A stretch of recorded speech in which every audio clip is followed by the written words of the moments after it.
Hi, my name is Bud Dunham, and I'm the town manager in Sandwich. And the purpose of today's presentation is just to go through the annual town meeting warrant, so voters are informed before they go to the meeting.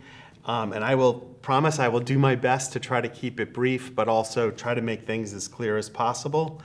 I'll go through each of the articles and then maybe share a couple of thoughts just about how we set up the warrant and how we put together the wording and the motions. So the first article, which has been the traditional first article for many, many years, is to accept the annual town reports. Those are being printed as we speak, and we will have hard copies for people if they're interested in getting one at town meeting. We also make those available online once we get the electronic file back from the printer.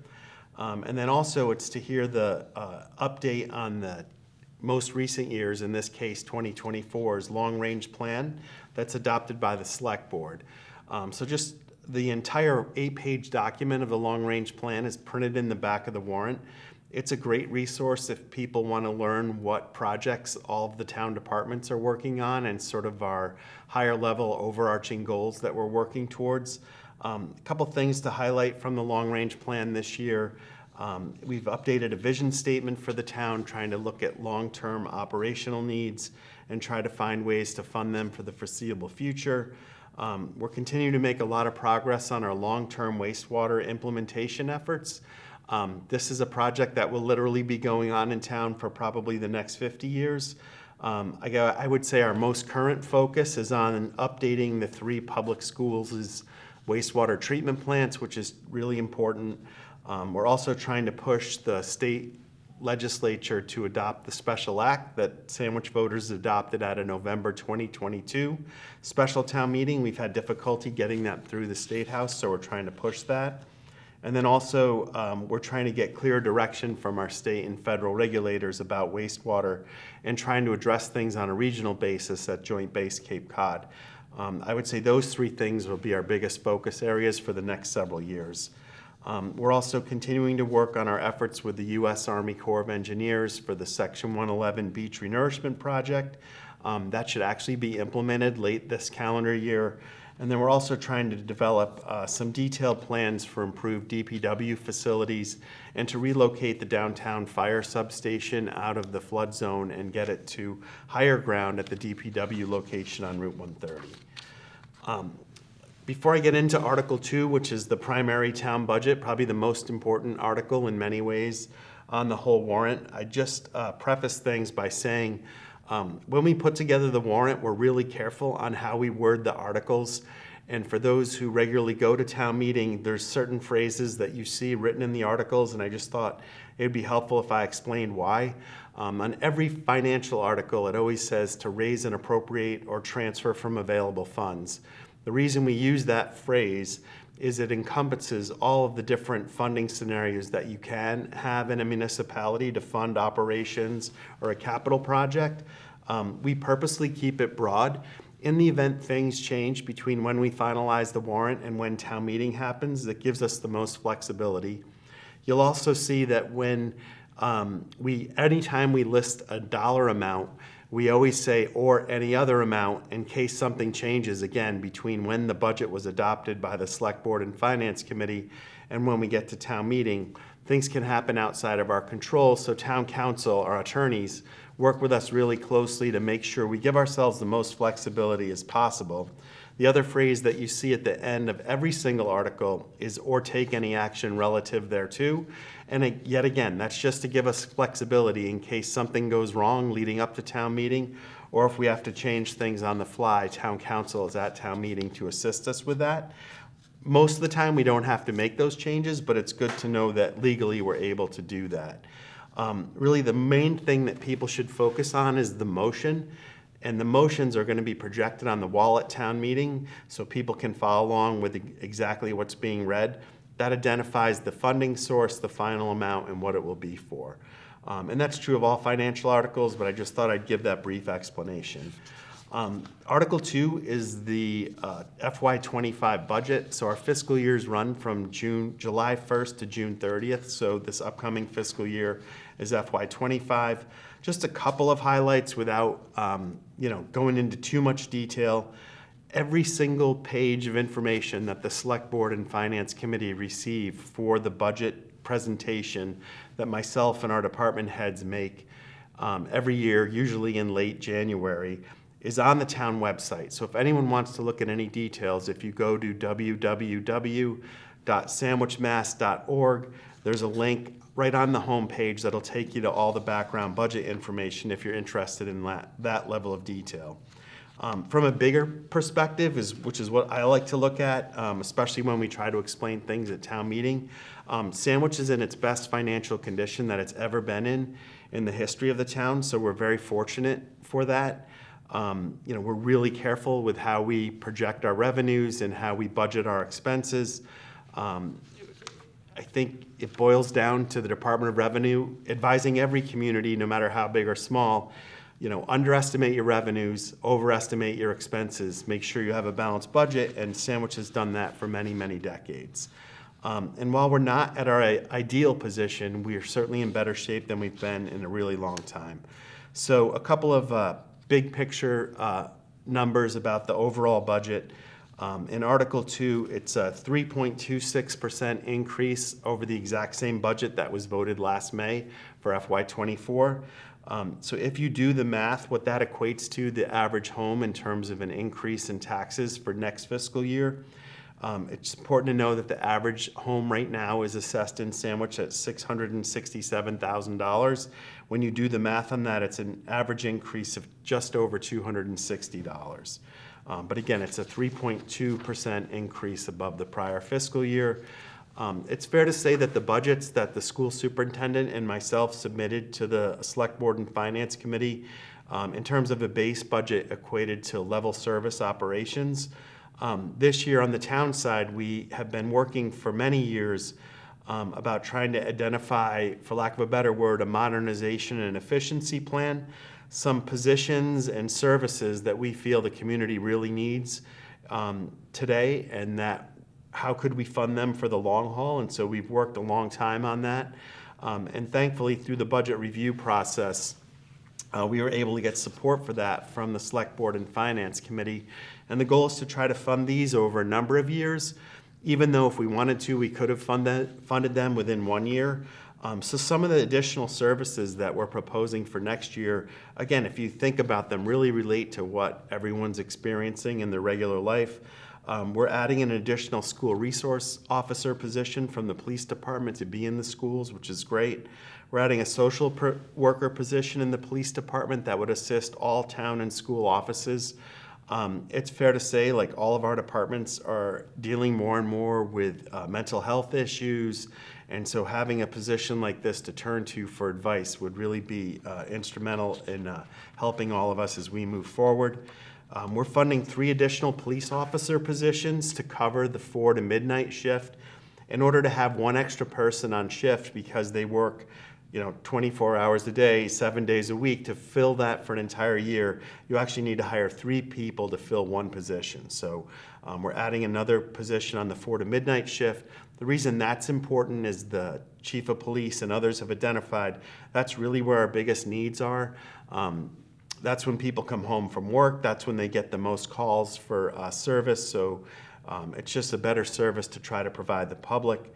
We're adding another $150,000 to try to address what's been a constant problem for us is our fire department overtime expenses. I think this is the 3rd fiscal year out of the last 4 where we've added money for that.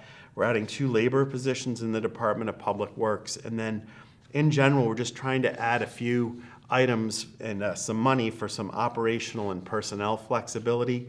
The town's no different than any other private and public sector employer. These days, especially on the Cape, we're having issues with recruitment and retention, trying to keep things as flexible as possible. So this budget goes a long way towards helping that. Just a couple of other highlights.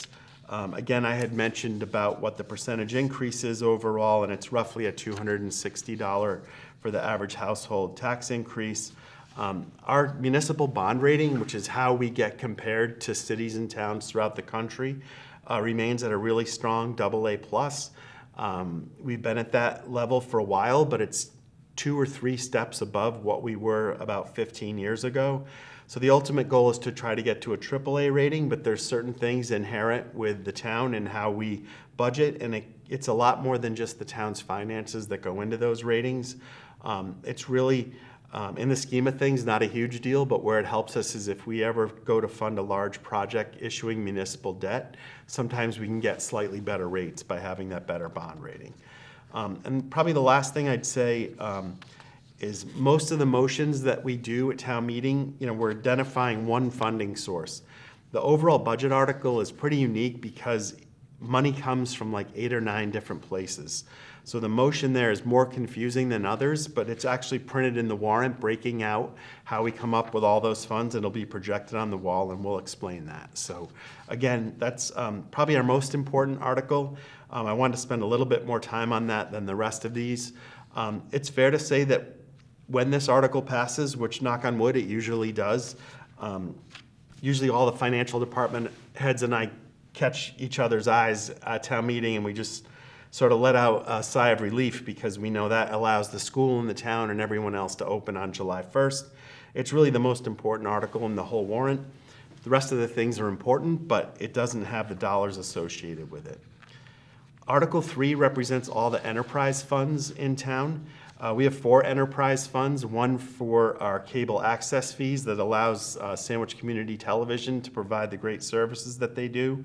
It also gives us a little bit of money for school and town buildings to enhance some of the AV capabilities, which hopefully SCTV and others can take advantage of. Our sanitation department is another one. That's been an enterprise fund for many years. A golf department is our 3rd enterprise fund. In many years ago, our golf department wasn't raising enough money to cover their expenses, and it's actually with the last 4 years we've seen record returns in terms of our revenue.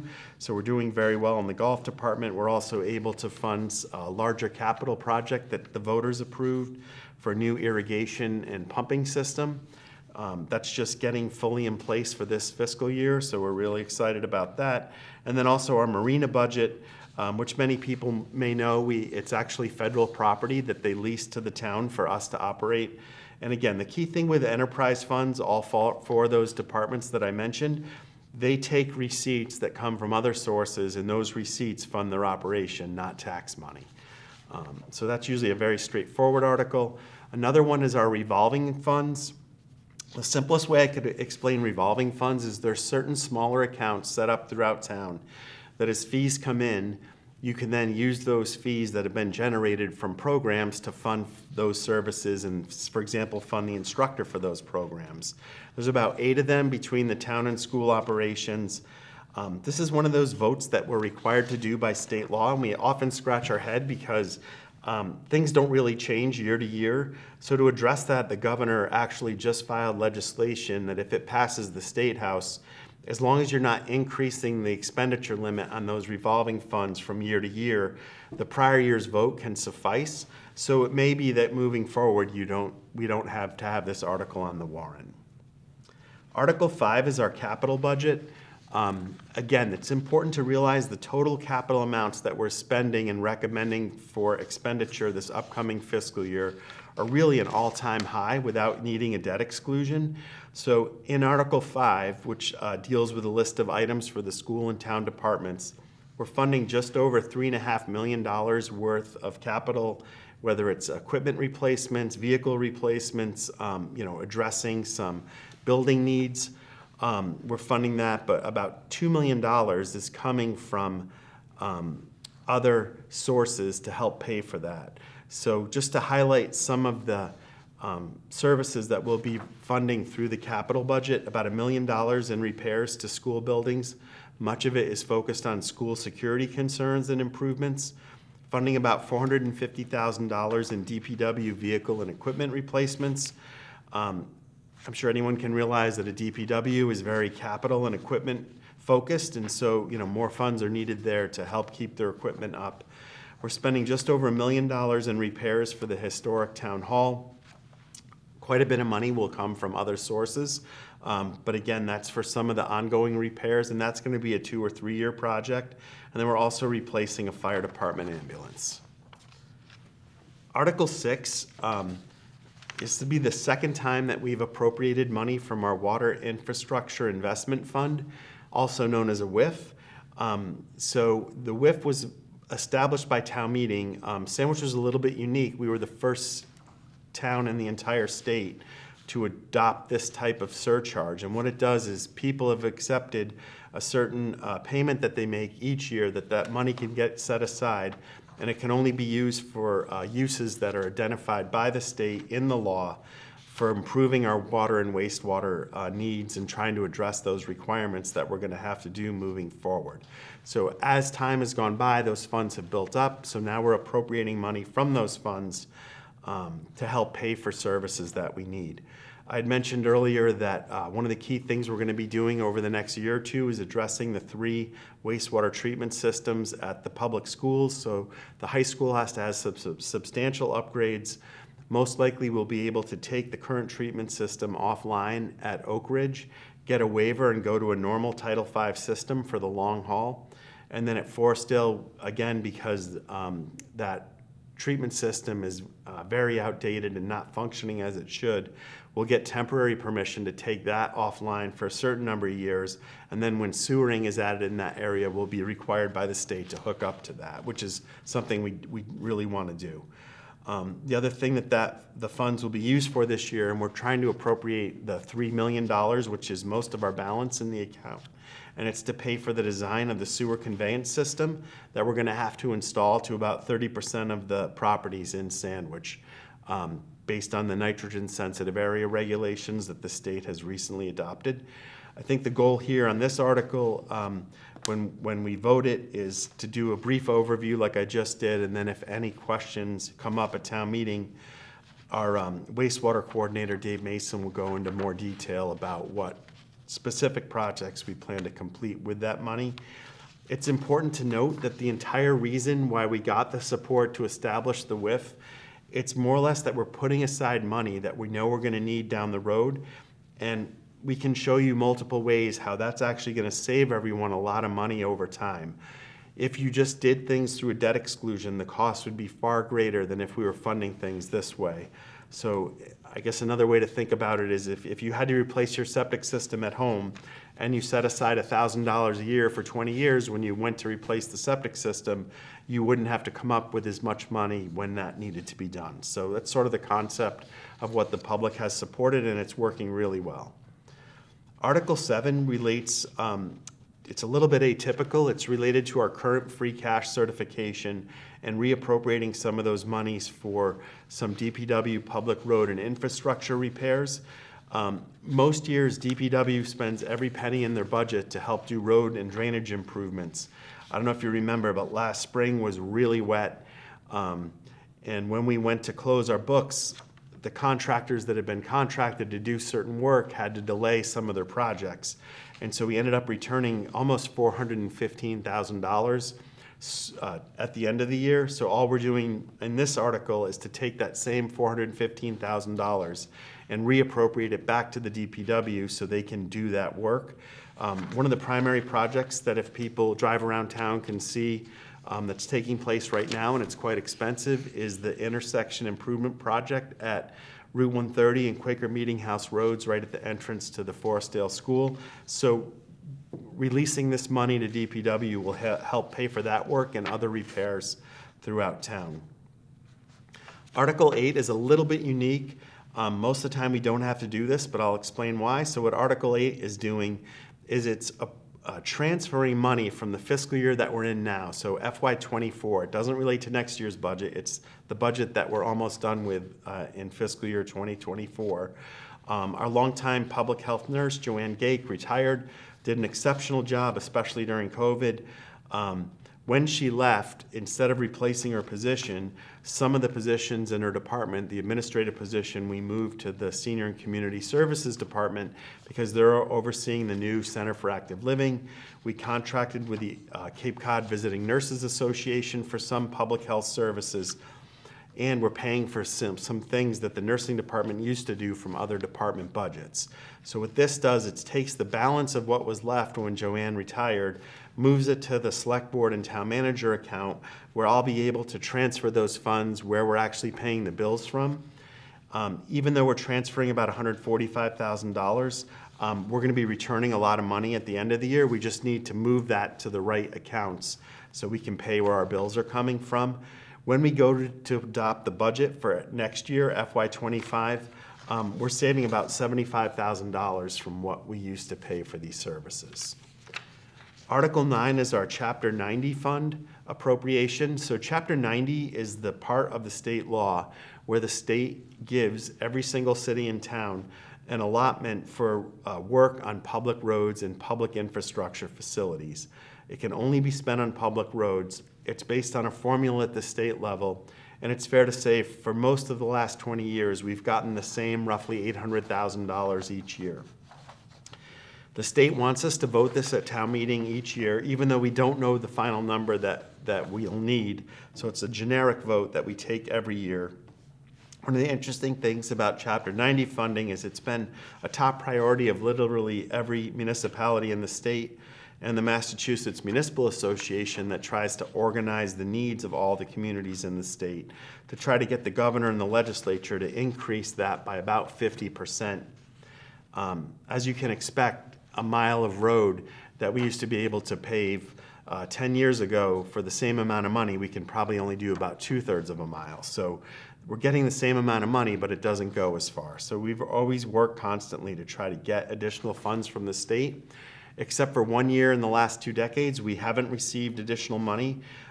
You may remember that the state adopted a few years ago the fair share so-called millionaires tax.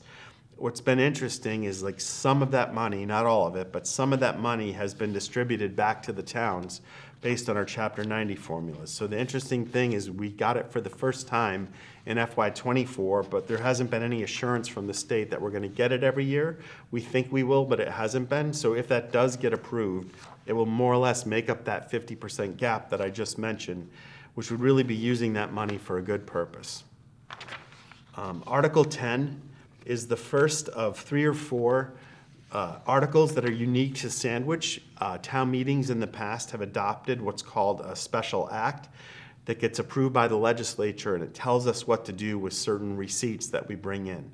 So the high school has a cellular antenna on top of their structure that the receipts from that get put in a special account, and then with state permission, town meeting votes out the balance of those funds, and they can only be used for work on the exterior athletic fields and facilities at the high school. We vote this every year, so this is this year's allotment, and it's just over $36,000. Article 11 is a similar special act of the legislature. This one deals with beach renourishment efforts, and the way the special act that town meeting adopted years ago works is 20% of all of our beach parking receipts get set aside, and they get put into an account that then gets appropriated that can only be used for renourishment of saltwater beaches, which is somewhat interesting because the funding comes from all of our beaches, including freshwater ones. But that's the way the special act was voted. It was established a little more than 10 years ago. We're appropriating just under $80,000. If someone's interested in what do we plan to use it for, I had mentioned earlier that the Army Corps of Engineers plans to do a Section 111 beach renourishment project late this calendar year. Oftentimes they look to the town to fund the beach and dune grass plantings, so most likely if they require us to do that again, we'll look to use some of these funds to pay for that. And then the third of those special acts that I mentioned, this one deals with what's called the Sandwich Promotions Fund appropriation.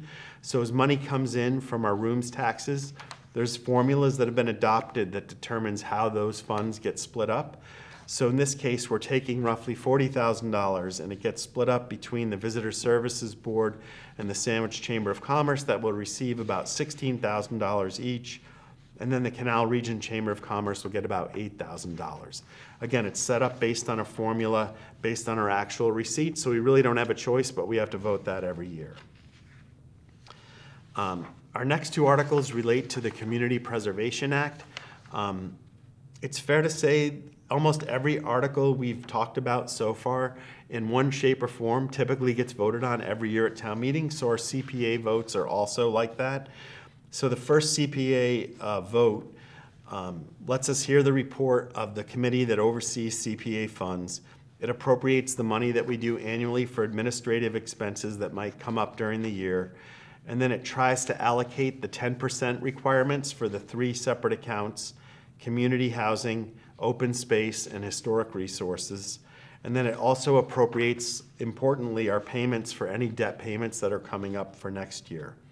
So it's also important to note that all the CPA articles, this one and the other one that I'm going to talk about in a second, all of those are coming from existing balances, and they don't require issuance of new debt.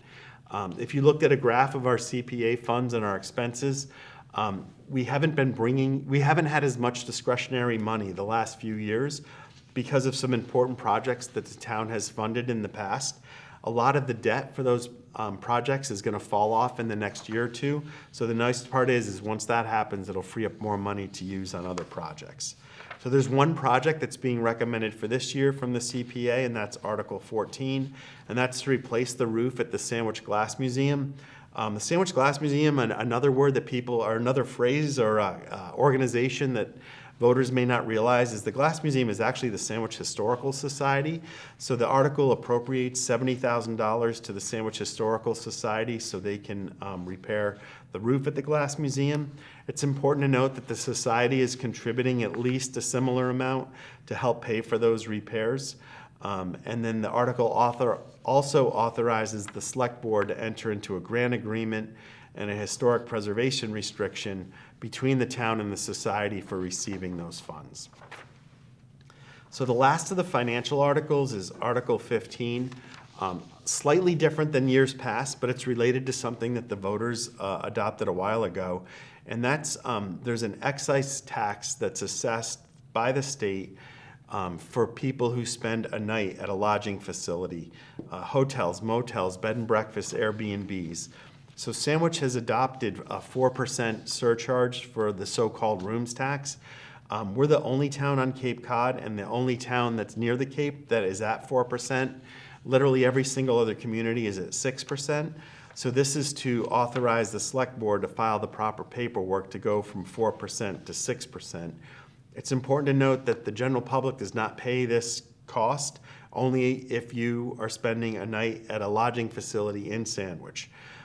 Based on what we actually received 2 years ago from this fund, that 2% increase will equate to about $80,000 more in local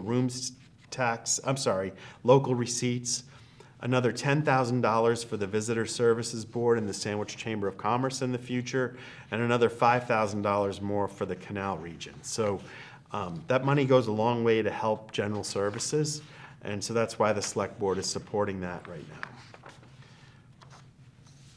Article 16 relates to recommended amendments to the town charter. So other than the town budget, I would personally say this is a really important article on the warrant. The Charter Review Committee has been working for over 2 years very diligently to try to come up with recommended amendments to the town charter. The best way I can explain what a charter is, it's an overarching document that dictates or defines the government structure in Sandwich. It's supposed to be a bigger picture document, like, for example, the federal Constitution. It's not supposed to be a procedure manual. It's not supposed to be, rules and regulations. It's really looking at the big picture topics of how Sandwich is organized and how some bigger picture issues like the budget is put together and the process that we have to follow for that, all working towards annual town meeting. I think that's one thing that voters were very clear on last year, is that they wanted to support continued open town meeting, so that's not proposed to be changed. The entire recommended town charter, about 20 pages, is printed in the warrant. And when people get to town meeting and look at the warrants, or if you can go online right now at sandwichmass.org, there's a link right on the home page. You can look at the warrant from your home or from your computer. And when you look at the town charter article, any new language that's been proposed is highlighted in bold.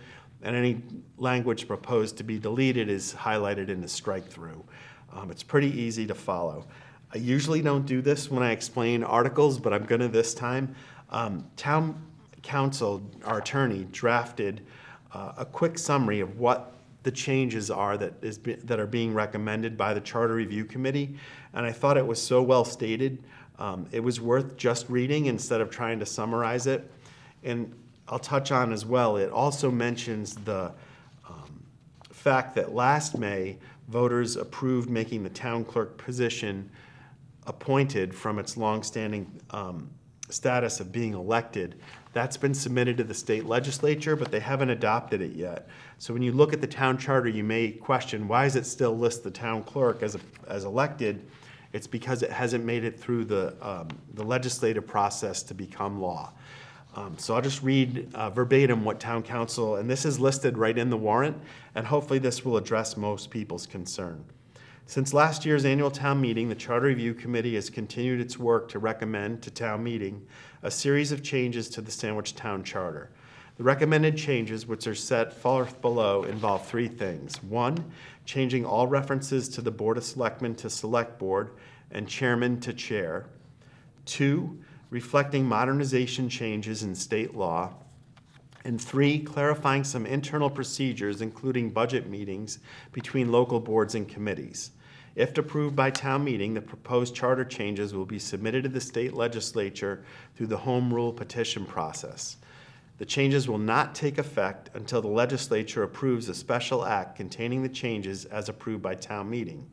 The May 1st, 2023 annual town meeting approved the town clerk position becoming appointed. This special act is still before the state legislature, but is yet to be approved, which is why the language below still has the town clerk position being elected. When the special act is approved, the language approved last May will take effect. So I think that, in a very brief summary, really highlights what the changes that have been proposed by the Charter Review Committee are. More modern language, changing Board of Selectmen to Select Board, Chairman to Chair, making it gender neutral. It's pretty self-explanatory. A good example of the change in state law that's being incorporated into the new language is my position. The town manager statewide has the authority to transfer funds between budget accounts the last 2 months of a fiscal year. In the past, that wasn't allowed, and so this would update the town charter so that could happen more easily. Sort of common sense. If we're saving money in one budget, but another department's having trouble, why can't we just move money there to address the problem so we don't need to get a reserve fund transfer from the Finance Committee? And again, that's happening statewide, so we're just updating what the Sandwich Charter says. And then another example about those budget meetings and some of those internal processes, I just go to say that, similar to what I mentioned earlier about the Constitution being an overarching document, you don't want the charter to be specific that on X date, these three committees will meet to discuss blank. You want it to say, if this issue has to be discussed, the committees will get together, but not dictate when and how it would take place. So those are the types of changes that have been recommended. I've not heard anything that are really controversial, so hopefully, I know the Charter Review Committee will do a really good job explaining what's been changed or what's recommended to be changed, and Town Council will be present at town meeting as well to explain any questions that people may have. The next several articles deal with some other items that are really small, with the one exception of the next article, which is Article 17, and that's to adopt the update to the local comprehensive plan. Similar to the town charter, the local comprehensive plan is a big picture document. It's usually focused and updated every 10 years. It's supposed to look at the big picture issues, not minute issues. So it's more of a goal-setting, aspirational type document. It doesn't get into the weeds too much, and the planning committee that's been working on this for a couple years has really done an exceptional job, along with our staff and our planning development department. Ralph Attacco and Leanne Drake have been working really hard with some consultants, but also a number of different committees in town, the planning board, to update this document. It's been a multi-year effort. The planning board just voted within the last month to recommend this to town meeting, so it's going to be presented to town meeting to be adopted. The entire document is listed on the town website if anyone wants to take a look at it. A good overview will be presented at town meeting to explain what we're trying to accomplish. And the other thing to note is when the Cape Cod Commission Act was voted in the late 1980s, it required towns to adopt these local comprehensive plans. So once we adopt our changes, it then has to go to the Cape Cod Commission formally for them to review it and to say that it's in compliance with the regional policy plan, which we don't anticipate any difficulties with that. We've been sharing drafts with them along the way. So it's really just an update every 10 years on our local comprehensive plan. It really is a good document if people at home are trying to get a handle on what a town does, what are we trying to work towards over the next decade. So the next three articles, Articles 18, 19, and 20, are all relatively minor amendments to the Sandwich Protective Zoning bylaws. I'll touch on each one. Article 18 deals with affordable housing. It changes a few words in the entire definition. It talks about the ratio of market rate units to affordable units for accessory dwellings. And it also clarifies what's considered affordable based on the the annual median income countywide. There's a certain percentage that determines if something's affordable. Article 19 deals with a use called semi-permanent makeup, which apparently is being administered in beauty salons and barbershops, and so there's a new definition to define what that is, and because it's a newer type use that's happening in many of these locations, it just clarifies in the use table how that will be addressed. And then Article 20 deals with the definition of livestock or fowl that people are allowed to have at their homes, but it stresses if it's a home type operation that these animals are not being bred for profit. So those are really the only three changes that are being recommended with the zoning bylaw. Article 21 is the one town bylaw that we're trying to update, very minor. Our animal control bylaw has a section that deals with enforcement and penalties. The section right now is not accurate because state laws have changed, so the amounts and the fines for each offense are different than what the state law is. So all this does is to update the non-criminal disposition fees in the bylaw for animal control violations. And again, that's set by the state, not by the town. Relatively minor. And then two more articles to go.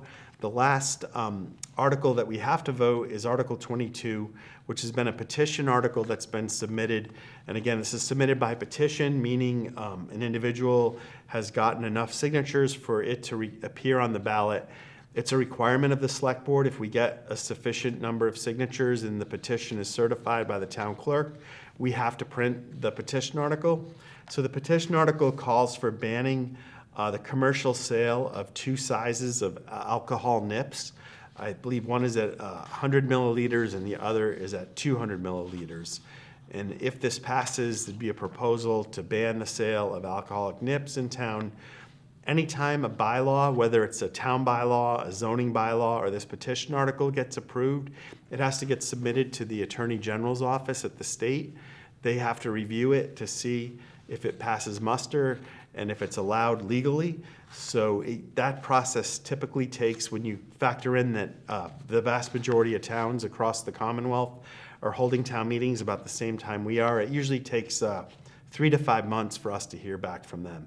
I should have pointed out when I talked about the town charter process, if you're actually looking for a special act, that can often take 18 to 24 months. So even if we vote something on the town charter changes in a few Mondays, it's not going to take effect until the state actually signs off on it. And then the last article deals with the town election ballot on the officers that are being elected. There's no ballot questions this time. It's just the list of officers and positions that are being elected. This is sort of strange because we have it on the warrant every year.